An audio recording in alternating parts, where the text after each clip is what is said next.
Hello, world. What is up? Welcome to Build. I'm your host, Matt Forte, and we are here live at the Build studio in New York City. Now, tonight, less than 2 miles away from this very spot at the legendary Madison Square Garden, the second and final night of the 142nd Westminster Dog Show is set to wow the world's canine-loving population as they award this year's Best in Show. Excited? Yeah? Yeah? As am I.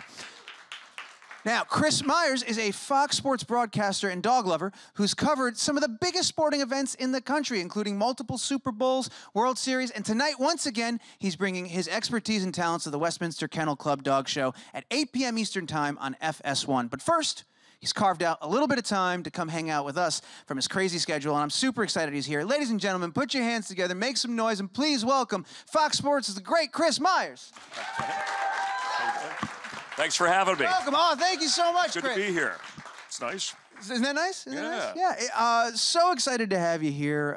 Pretty exciting night. Last night was a great night. We're going to get to all of that stuff. But first, how are you doing, man? How's Chris doing? Chris is doing good. I just came from, we have the Daytona 500 coming up, so we're doing that. We did the NFC playoffs, covered the Philadelphia Eagles, miracle, underdogs, by the way. Yeah. So we tied the dog thing into everything. As many puns as you can weave into this. Find them there, top dog, hot dog, whatever, which sounds good. Yeah, a lot. That's what I like about covering a lot of different sports. And having been, and you said dog lover, you grow up with dogs. You watch something like this on TV growing up, the Westminster Kennel Club Dog Show, which first you're just picking out the one you like. I'm rooting for that one. Why did that one advance? This one looks like mine. Whether you have a mutt or a mixture or the breed that you're rooting for. So it's neat to be a part of this for the second year. FS1, Fox part of it for the long haul. But yeah, in a roundabout way, I go from season to season. And this is a unique event because it kind of mixes a personal pleasure of having grown up with dogs, always around my family. We have 3. My wife works with rescue dogs out in California, finding homes for dogs with families, making sure and she really enjoys doing that. She wants to bring another one home every week, and so we have to kind of draw the line on that. But yeah, doing well. That's really good to hear, man. I'm really excited. How did last night go? How was last night? First night, well, yeah, the energy of Madison Square Garden is really cool. Yeah. I mean, you feel it, and they're sold out for tonight. Obviously, we'll crown Best in Show. So dog lovers come from all over. All 50 states are represented. Yeah. A dog from somewhere, at least when this was started with the entries. And we have, 16 countries. Canada has had a few that have starred. We named 4 group winners. So there's, basically 7 groups. You pick the best 7. And then you pick the Best in Show. So tonight we'll have 3 more. We're going to meet some dogs later, too, which we're going to bring out. You got to say hi. I know you're a dog lover yourself. So, yeah, the first night, though, you love live TV. It's different than if you're calling a football game or a NASCAR event or a baseball game. I have an analyst with me, Gail Miller-Beischer, who's been a judge and works with Westminster.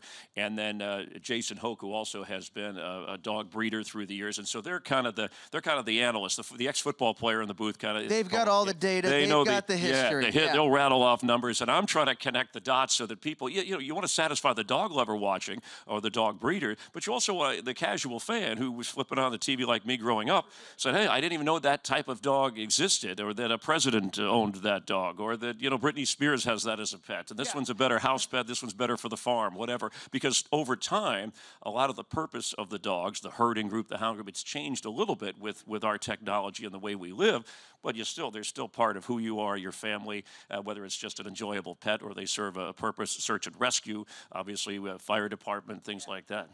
So let me ask you, you talked about, this is your second year doing this for you personally? Yes. Yeah. Let's go back for a second. How'd you get involved, man? Did they reach out to you? Did you see the opportunity and jump on it as a dog lover? As I had done a few for Discovery Channel years ago, I'll just say local dog shows that were kind of the live to tape. And so that was interesting, but it wasn't like doing the live sporting event. So when Fox got this, I asked the bosses, hey, if you need somebody to call the action. All over. I would love to. And although I don't consider myself a dog expert, that's why we have the analyst in terms of the judging of the breed and who advances.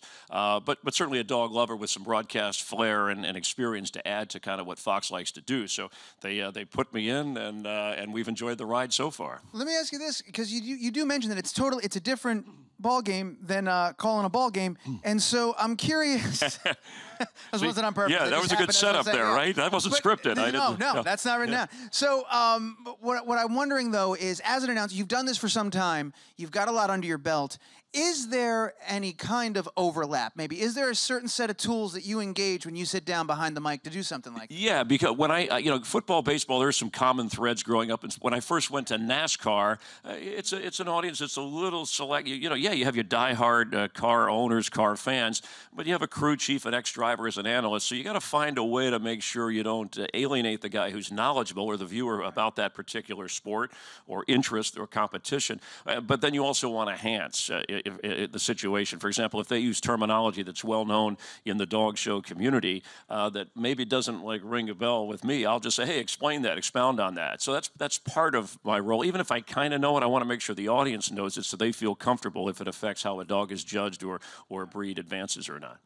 Does it work to your advantage to not actually do a whole lot of research or something beforehand, or do you do a lot of research just so you can better play that role of the person at home who may not know what those terms are? Yeah, good point. And that's I approach it that way, that I have to know the basic rules and about certain types of dogs and my own experience, but I do approach this more as a viewer talking to some experts watching the dog show than opposed to being the expert myself and trying to inject myself, because I can do all the research, but I have people who've lived it, who've been through the judging process, or brought their dogs, or had to experience the preparation and grooming the dogs. So they're the ones that I think the audience wants to hear from. And if there's a chance for a lighter moment, if you're having fun watching a football game, calling a baseball game, or the dog show, you have to respect the rules, and you don't want to offend anybody, but you should have some fun. If the dog does something a little unusual, or has a cool name, or has some interesting background, you want to bring those things out, because I think people watching, whether the sound is up a lot or not, they're looking, the dog is the star, and our cameras and our angles at Fox FS1, we try to bring you the best in that. Last night we had you may have seen it, you were watching it, one of the dogs was sleeping in the middle of this intense competition, right? So yeah, and then other times, we didn't see it last night, but sometimes they interact, but I am amazed, Matt, how you bring out these 30 dogs on a showroom floor with people screaming, and they all stay in their lane. They don't fight with each other, and there's some snacks out there, doggy treats, and they get along better than people would, I think, if they were there, right? Watching the Knicks or something. They're so accustomed to this environment and being amongst the other dogs that it's just another day at the office for them. That's right. At that point. And the prep, the grooming, they at the hotels, when they kind of descend on Manhattan, they seem to get along well, whether they're in the lobby together. They have an understanding, hey, we're here for a purpose. This is our special day. All year we've waited for this. It's pretty amazing. I have to, because we're running out a little bit of time before we bring our furry friends out here, but I got to ask, and I was saying this earlier, you have such an amazing, iconic voice. And, of course, when did you realize you had this voice? When did you start the broadcasting and doing the calling of the games and things of that nature? Because it sounds like the decision was made for you. Yeah, I think it was one of those natural. I was born, the doctor slapped me. I said, hi, hello there. I'll sue. Whatever. No, it wasn't that early. But it's people say talking your real voice but this is my real voice. And I really, Matt, since I was a kid, just kind of, and I don't remember a moment where the voice changed. But I grew up in South Florida, and I think this has something to do with it. I used to sleep with my brothers. We had to share a room, and it was really warm. We had those old-fashioned air conditioners, and the vent. I would sleep under the vent because it would be the coolest spot in the room. They had bunk beds, and the post-nasal drip in the morning, I sounded like cranky Captain Crunch the way my voice. So as a kid, I just started talking through that. I think second grade, I guess I could remember, and the voice just stayed with me the whole way. Never really took voice lessons or singing lessons or anything like that. Obviously, studying broadcasting and journalism, which is the content, but the voice, it's a matter of, I always thought of it as the sound of your voice, no matter what, as long as you're communicating to people in the best way you can, the most natural way, because you don't want to put on a fake voice one way. People can tell. You don't want to be hammy about it or anything like that either. Yeah. There's just something about it just feels natural, which would explain why it's natural. It's pretty clear at that point. So without getting too lost in the weeds, do you do anything to maintain? This is your livelihood. This is your instrument. Certain teas, herbal things. Good point. Yeah, as one professional to another, I want to make sure I'm following in the right footsteps. Well, you're doing fine. I can tell you, I've asked different people at Huey Lewis, who I've gotten to know over the years, back in my early days doing ESPN Sports Center, the Huey Lewis and the news, and his voice. I heard him performing recently, and his voice held up very well over time. And I asked him about that, and what I did. Normally you don't think about it when you're younger. You get a little older. He said steam is the best thing, and just your basic water, room temperature with lemon. But if your voice, if you're going to be on that night doing a show, singing, talking, whatever, like for tonight, a 3-hour show, I have to limit myself here with you. No, I'm kidding. I don't. You know, you just home stretch. Right, we're dialing back. Don't worry. I got you. But he said spend as much time as you can in a steam room or just run the shower and inhale the steam for about an hour. Yeah. Don't talk very much, and then when you're on, your voice will hold up for a good 2-3 hour span. So that's something I kind of adhere to over time. But nothing special. Just take care. The biggest thing is don't crowded restaurants, bars the night before you have to do a show. You may have experienced this. If you don't realize you're talking with friends across the table, your voice level raises. Next day you've strained your vocal cords. Very, very important to be careful of. That is something that sneaks up on you. I gotta ask. You were mentioned very briefly because you're doing the Daytona 500 this coming weekend, right? Sunday, yes, Sunday. You were just there doing the qualifying, some qualifying and stuff. So you were there. You come over here. You go back to Daytona. You're bouncing around. Have you always had this work ethic, this ability to keep going and announce as much as I can?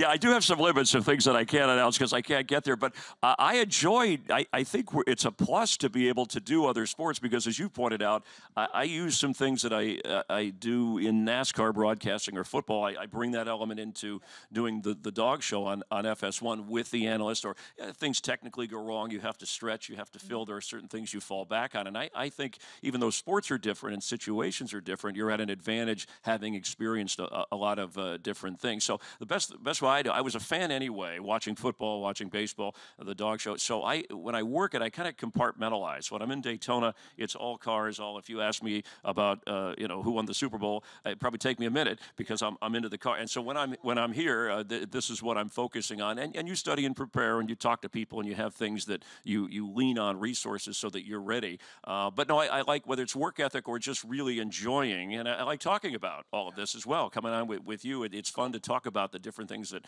I've seen over the years or the things I get to cover. Do you have a specific memory of like the most challenging time to fill dead air? Like when you had, oh man, this is still going on, and let's keep talking. Yeah, we had a NASCAR race at Talladega was supposed to go on at noon, and we had rain delays, and they kept saying we're going to clear the track. Well, I think it was 6 hours of filling live. Back to you, Chris. Yes, it was one of those. Right. Yes. Still raining. Exactly. And yet I have to talk. And then finally they ran the race. So you tacked that on another 2 or 3 hours. So it felt like we were doing, a telethon marathon for cars. But the fun part was you have a little more room. Like on your show, if you had more time, you get to expand. You get drivers to tell stories, or you get athletes to talk about their background. And you hope to keep it interesting and moving. But yeah, there have been some of those football, baseball games. The weather is always a factor. We don't have to worry about that tonight. No.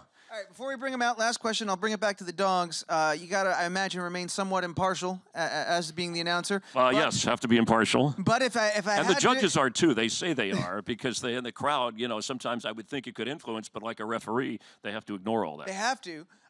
But as a dog lover. Yep. Is there anybody you look forward to seeing? Anybody you're rooting for? Anybody you're really enjoying? Any kind of breed in particular? I'm excited to see what such and such is this year. Yeah, well, even the German Shepherd rumor that won last year, which was very popular, and that particular group the least among those that have won Best in Show overall. So we've seen the German Shepherd already. I think when we see the sporting group, I like, in fact, we're going to see an English Cocker Spaniel coming up. I think the Cocker Spaniels are cool. I really don't have, my own dogs. I've had a Jack Russell, a Chihuahua, mixed breed, Golden Retriever, very popular, that has never won Best in Show, which is shocking, for as popular. And see, that's what popularity among dog lovers and dog owners is different than the breeders and the standard that they judge against. Remember, they judge it against the standard breed, not against another dog. So it's almost, they're all perfect, but who's the most perfect in their category or in their breed? So Golden Retriever's probably a sentimental choice, but I really enjoy each one, and I look for the personality of the dog when they come out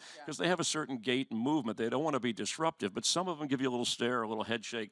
To me, that those are the ones I'm rooting for. I want somebody with a little personality. A little bit of personality, for sure. Yeah, very excited. Well, to that end, tonight is the big night, 8 p.m. on FS1, 8 p.m. Eastern Time. Check your listings, FS1. We get Best in Show tonight, guys. Westminster Westminster Kennel Club dog show.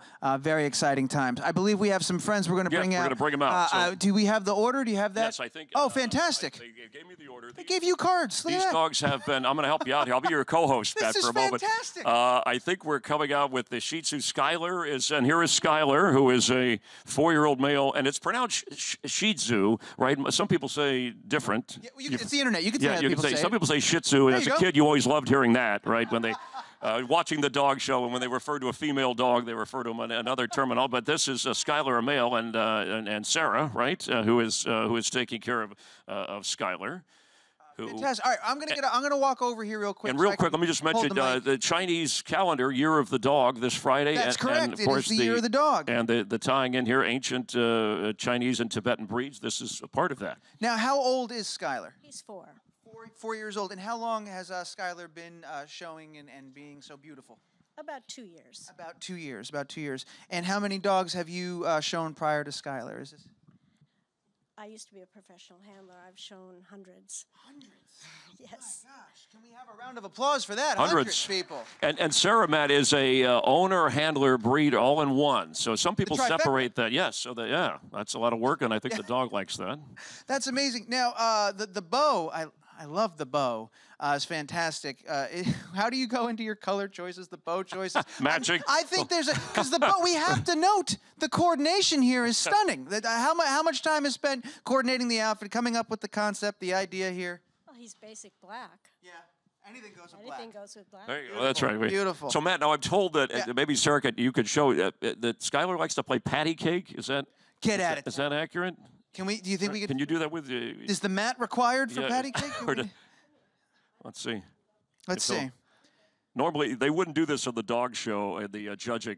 No, there's no patty cake but this would be an to my advantage, knowledge. right? Yeah. All right, let's see. Let's see, Skylar, can we? Come on, Skylar, what do we got? No, Bated not breath. today. This is one of those moments where you feel it, Chris. This is one of those things where you've had you've had a lot of different pets and animals on your show, Matt. No, for sure. Yeah. And this is the nature of live television. Sometimes we get the patty cake, sometimes we don't. In fact, that's an expression we use. Sometimes you get the patty cake. And sometimes you don't. Sometimes you're best in don't. show, and sometimes you just win your group. Oh, my goodness. But obviously not today, right? Not today. Not today. But it's okay. You know, I get it. It's a lot of pressure. I don't even remember how patty cake works. I'm sure I wouldn't be able to do it either. But part of the toy group, which we have seen, so that's Skylar. Well, Skylar, can I pet Skylar? Can I say? All right, Skylar, want to get a sniff real quick? Fantastic. Now, are they? We talked earlier about the temperament, how they're all able to hang out on stage at Westminster.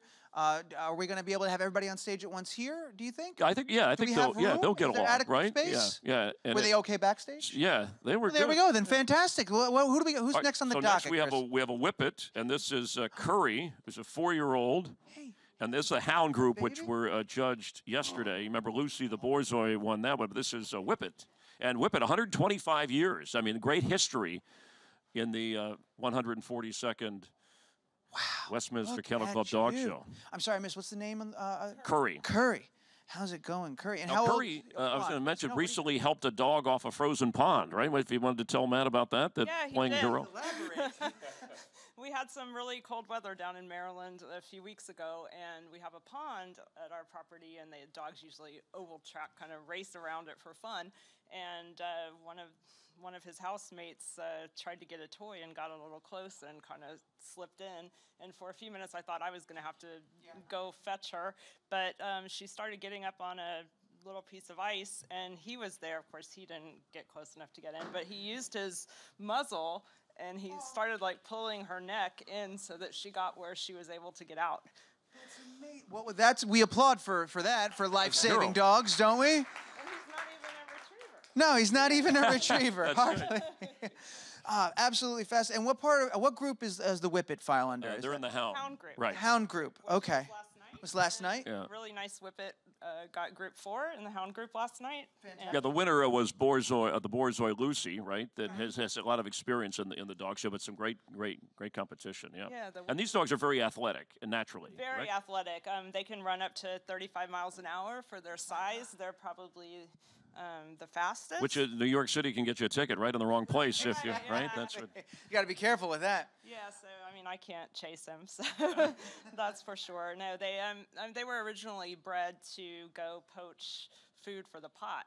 And so, you know, they would bring back hair and things like that. So they have that instinct to, you know, go after small game and, oh, he's going to bow for you. There you go. All right. Curry. Take a rest. All right. So we got the bow out of Curry. No patty cake. Does Curry? We were talking about this earlier. It was a debate of whether or not they have a stable of tricks that the show dogs can do, because it doesn't come up at the show itself. Right. But you, as a dog lover, you have to imagine at some point you've taught Curry to do something adorable. Shake, perhaps. No. No. The rollover. He does the bow. If there was more room in the ring, he usually like Will bounces up kind of like a kangaroo. But How much space you need me to give you here for Curry?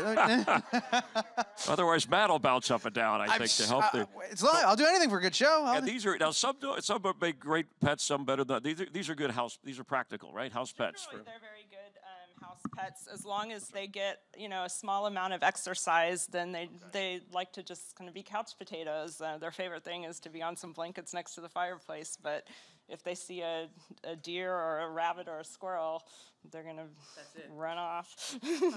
Have you ever run into an instance of that where maybe you're out playing around and then some wildlife shows up and they catch the sight? They go crazy. I mean, like even in the house, like if they see one through the windows, they're kind of jumping up and down, wanting to go out after it. So it's important that a lot of these sight hounds remain on lead if they're not in a fenced area. Well, Curry, you've given our audience a wonderful view. If we could... Let's see if he gets along. See if we right? can get Curry to turn around here real quick. Next we'll bring us in. And so they've met, right? That's not a problem there. The pals back there. Okay. And you use that's, you know, Matt's a little trick you'll see in the dog show, the bait or a dog treat, I'd call it at home. But a lot, right, you'll have those, so you're helping to just keep the dogs focused, right? And sometimes they jump if it's in your pocket. I've noticed that, right? Well, he's trained not to do that. I've had them before who you put the little bait under your armband, and I've had one before that kind of just jumped up and grabbed the whole thing. But something to watch. All right, next up, thank you so much, this is the English Cocker Spaniel, and tonight we're going to see the sporting group, one of the groups you were talking along with the working and terrier. But this is Lucy here, and just 10 months old is Lucy. 10 months, Lucy. Look at you. English Cocker Spaniel. Oh yes. Okay. Her job is to kiss everybody. Is that there you go? That's her trick. All right, Matt's got a date tonight. He's all set for the dog Sorry, show. man. Sorry, honey. Lucy's nice. Yeah, that's right. Right. Oh, look at the tail going. That's right. Happiness in action. Chris, you fill in the space. So that's right.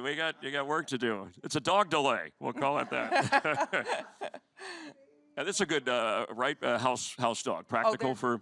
I hope so. They're terrific. I live in New York City. I have 3 kids, and they all grew up with an English Cocker in the house. They're great. They're couch potatoes at home. Right. So they have an off switch. When you go outside, they love to run in the park, chase a tennis ball. If you're a runner, they like to run with you. So they're great outdoor companions, but they'll be happy to sit and watch TV at home with you at night. And you'll never go to the bathroom alone again. That's what she wanted. And to help our audience and me, you were explaining to me, some people just say, oh, there's a Cocker Spaniel. There is a difference, right? English Cocker Spaniel versus just Cocker Spaniel. Up until 1936, they were all in one group, but there was a difference in size and type, and that divided between the American Cocker Spaniel, which most people in the United States think of when you think of Lady and the Tramp. That's an American Cocker. But English Cockers, if you go to England or to Europe and you say Cocker Spaniel, they think of an English Cocker Spaniel. So it's a common breed in Europe, not such a common breed in the U.S. But as you can tell, they're lovely. Yes. The word that describes them in the standard for the breed is merry. All right. They're merry dogs. So this is, I'm sorry, the class working, is this working dog? Sporting. Sporting dog. We'll also have working and terrier tonight. These are the 3 groups, but yes. So tonight's a big night. Yeah. It is a very big night. Now, you won't be showing. No, Lucy is not a finished champion yet, but hopefully next year at Westminster. Do you have a little insight for our Matt's audience here on what to look for tonight? Give us a name of a dog or 2 that you think we should watch. I'm going to. So, and I hope I'm not cursing. Okay. The dog. The American Cocker, who's a liver and tan named Striker, shown by Mike Pitts, who won the breed. Right, was ranked in the top 20 this year. Well, he won Orlando in December, the big dog show there. I don't think any dog has ever won Orlando and gone on to win Westminster, two of the biggest dog shows in the country, and this would be a huge win. Stryker? My money is on Stryker. Okay. He is Wow. a It's a good showman. There we are. Beautiful, beautiful dog, just striking. As soon as you see him, you know he's a special dog. Good. All right. So if you can put money on that, you owe me. Yeah. So we got to find the bookie that we can contact for the Westminster votes. That's so we can right. put some money on Stryker. I would love if we're going to turn over to some audience Q&A, but I'd love if everybody could stay out in case we get some dog questions. I'll come on over if we need a microphone, but it'd be great to have you guys up here. We have some mics in the room. Our first question appears to be right here. Hi. So, Chris, my question for you. You've been doing this for a long time, and after watching, things like the Kentucky Derby, you see a lot of horses that have really interesting names. So I'm curious, what are some of the most interesting names you've seen from some of the dogs? Yeah, and that's a good question too. Yeah, because I was going to say this is the second at 140, the second oldest sporting event in our country behind the Kentucky Derby. When you think about when Westminster began, I mean, I was saying on the air the other day, cars hadn't been invented, TV had when this started. In fact, the light bulb hadn't even been invented. They did this in Manhattan by candlelight when they started to put together the club and the judging of dogs. So yeah, the names. Well, I was just saying, who people are named after, and you had one too, but there was in the agility. But there was a dog named after Richie Valens. I mean, obviously Lucy. I'm sure is Lucy named after Lucy. I love Lucy. Skylark Derby, some splaining to do. Splaining to do. There you go. So you know who she's named for. There we go. So yeah, excuse me. There've been a lot of different names, and I like finding out why they're named. Some of them are named after relatives. Some are what the dog is doing at the time. But very entertaining. What about Skylar? Where's Skylar get his name from? I really can't say. Just one day I looked at him and that was his name. Sometimes that's how it happens. And what about Curry? His litter was named after Cirque du Soleil shows, and so the newest one was Curios. So he's Starlines, Curios, Curry. Perfect. Yeah, and the agility. I'm sorry, Matt. The agility contest, the winner was Fame Us, I believe. Yes, there you go. Fame Us. And I like that, I mentioned that 32 of our U.S. presidents have had a dog as a pet in the White House historically, and I think it was Harry Truman who had the great line, if you want a friend in Washington, get a dog, because that's really the only kind of, the only thing you can count on that's going to like you at the end of the day. So obviously dog lovers everywhere, but just in terms of names, a lot of cool names over the year. Even the German Shepherd that won last year, Rumor, was kind of a cool name. And Rumor, Matt went out, retired, celebrated, and she has puppies now. So she... what a life. Yeah, I was going to say, good job, right? She was a big star in New York. And living the dream, man. Fantastic. That was a great question. Thank you. We have another one coming up. Looks like it's right over here. Hi. So I know for sporting events, a lot of times athletes get nervous or get anxiety before a show. Like, I don't know about if the dogs feel nervous or anxious before a show, but do the trainers or the presenters feel I can never tell, and you maybe tell me because you're closer in terms of breeding. If I see the trainers sometimes or the handlers they seem to me a little more nervous. The dogs seem calm, but what's your read on that in terms of watching the show? If you each wanted to comment on, do you sense a dog and you see a dog getting nervous and what they might do to give us an indicator? I definitely saw it in the ring last night during the groups. It's a challenge. Westminster, you're on the main floor at Madison Square Garden. That's not your typical dog show. It's late at night for most dogs. A lot of dogs are asleep by 9 o'clock at night. And bright lights, lots of cameras that are disguised. All of those close-up shots of the dogs are done with cameras on the floor. And dogs react to those cameras. You saw it in the agility competition with several of the dogs stopping mid-run and going, "What is that thing?" Right. So yeah, you do see dogs that aren't comfortable handling that environment to the detriment of the dog.